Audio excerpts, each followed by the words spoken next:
the first half of this year is going to be bumpy, and it's really tempting to try to call bottoms. I unfortunately think that we're going to see a couple different types of bottoms in the first half. SoFi's head of investment strategy, Liz Young, thinks investors are in a fragile state right now, and we're bound to see a couple more bottoms in the first half 2022. This is an important factor in making investment decisions. Her blog, 2022 Outlook, Running into the Wind, seemed to have predicted this. We've also made a video covering this, so be sure to check that out after. We've linked it in the description below. It's happening right before our very own eyes. Stay tuned and find out what other analysts' thoughts are on what's happening in the stock market these days. Hello and welcome to Wealth Gambit. We've made over 120 videos covering SoFi stock since its up and downs in the IPO days. As a special treat, for all of you who have been consistently supporting our channel, we're planning to release our very own Patreon to give you deeper insight on the stock market and provide you as much value as possible. We've been working on this behind the scenes for the past few months now, so make sure to stay tuned as we'll be announcing more about it in our up and coming videos. Shout out to these guys who commented SoFi to the moon. We greatly appreciate you all. In an interview with CNBC, Liz Young talked about why the stock market is up for a bumpy ride in the first half of 2022. We've linked the video down below if you want to check it out. Now, you all know the first few months of 2022 has already been a bumpy ride, and we hope your bum is ready for more. We know what you're thinking. We're thinking the same thing.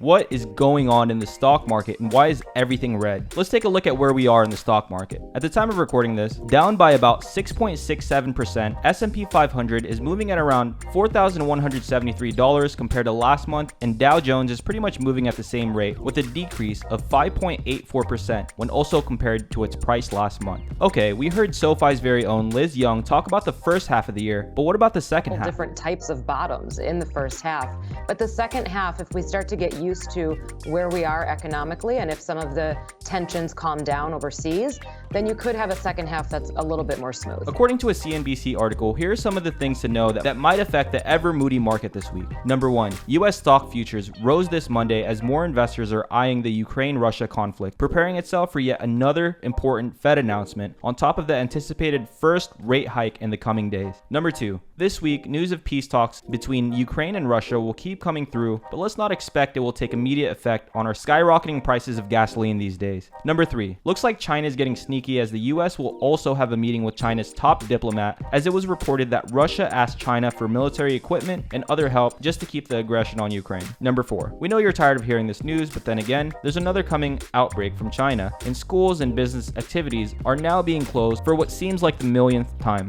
Number 5, down to our last piece, featuring our Grandpa Buffett. Berkshire Hathaway just added its position in OCCIDENTAL Petroleum, a petroleum producing company in the US. Our Grandpa Buffett just threw down $1.5 billion, bringing its total holdings to about $6.9 billion in the oil giant. It's not a surprise it's coming from the OG of investments, considering the conflict in Russia is taking its toll on the global supply of oil today. Right now, SoFi is still moving down the drain, recording its all-time low at $7.74 per share at the time of recording this. But SoFi is not the only one suffering from this battle, and we think we're still going to see a lot of this in the up and coming week. And that's not all. According to Liz Young, yeah, that's probably a good way to put it, is serial bottoms. What you want to see is confirmation of a bottom, and we haven't really had that. We haven't seen these extreme bearish sentiments in the market action. Everybody keeps talking about having bearish sentiment, but the action in the market hasn't been extremely bearish yet. So I think it still can get worse from here.